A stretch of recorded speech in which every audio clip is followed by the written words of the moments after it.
إخوتي السلام عليكم ورحمة الله وبركاته تعالى. في حادث تاع مسافر في النقل اللي ينزلوا في الصحراء. كاين نبرك إن لم تستحي فعل ما شئت. هذه هي، إن لم تستحي فعل ما شئت. شوف هو كيفاه، ثم تقول واحد نزلوا كيفاه ينزلوا في الصحراء وما حقش عليه وما كاين اللي يقول لك كون نزلوا. هي أولا نتايا باش والأسباب نتاعو اللي نزلوا وخلاه نزلوا صاحب النقل ولا السيفور اللي مع الشيفور نزلوا ماشي نزلوا حتى السيد هو السيد. السيد كما أنا سمعت كما درت تحقيق وشفت الناس كيف تقول وزيد سمعته أنا في الفيديو. هو نزلوا نزلوا على جال الدخان قاعد يتكيف وسط النقل.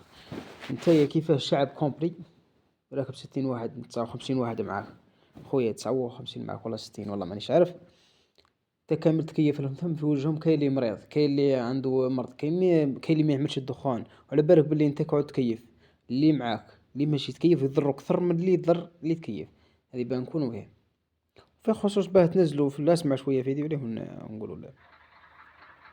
شوف عارف البطارية يطيح. مم.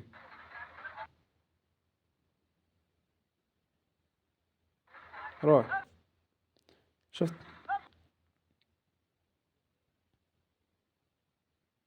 هكذا.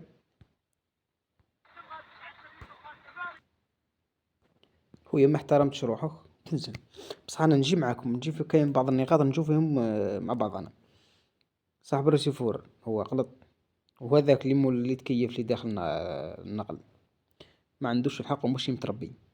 كاين اللي راهم ثما ما يطيقش للدخان اخويا انا نجي معاه. بصح في الحق تاع القلطه تاع الرسيفور هو على بالي يتقلق وينزلك ما يقدرش يكمل معاك الطريق. تتقلق في حالة غضب ما تقدرش تكمل معاه 10 كيلو ولا 20 كيلو ما يمشيو قدام. المهم هو كون نزلوا عند الجدرمية كيما قالوا لنا الناس راه كاين بزاف تعليقات قال لك لازم ينزلوا عند البراج. هي كون نزلوا عند البراج ما تقدرش تخليه في طريق بعيدة وحده. هذه متفقين عليه. بصح ثاني احترم نفسك يا أخي احترم نفسك يا ركاب.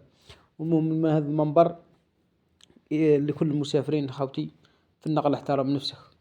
ارفع زبلك ارفع صوالحك ما تسمعش موسيقى بافو طلق لي كيتمان ولا مش عارف الموسيقى يسمعوا فيها اللي معاك. كاين الناس تحترم من هذا المنبر خاوتي. هكذاك خاوتي كل واحد يحترم نفسه. كل واحد في خدمته يحترم نفسه الراكب راكب يحترم نفسه والشيفور شيفور والريسيفور ريسيفور. كل كل واحد عنده احترام تاعو. خويا تحترم نفسك يحترموك الناس. هذه من الاخر. المهم خاوتي ما تنسوناش اشترك في القناة رانا قربنا نوصل 1000 خاوتي. بارك الله فيكم بارك الله فيكم وصلوني ل1000 ولايكات لايكات لايكات باش يطلع فيديو. رانا في فيديو قادم ان شاء الله نجيبوه جديد وبارك الله فيكم.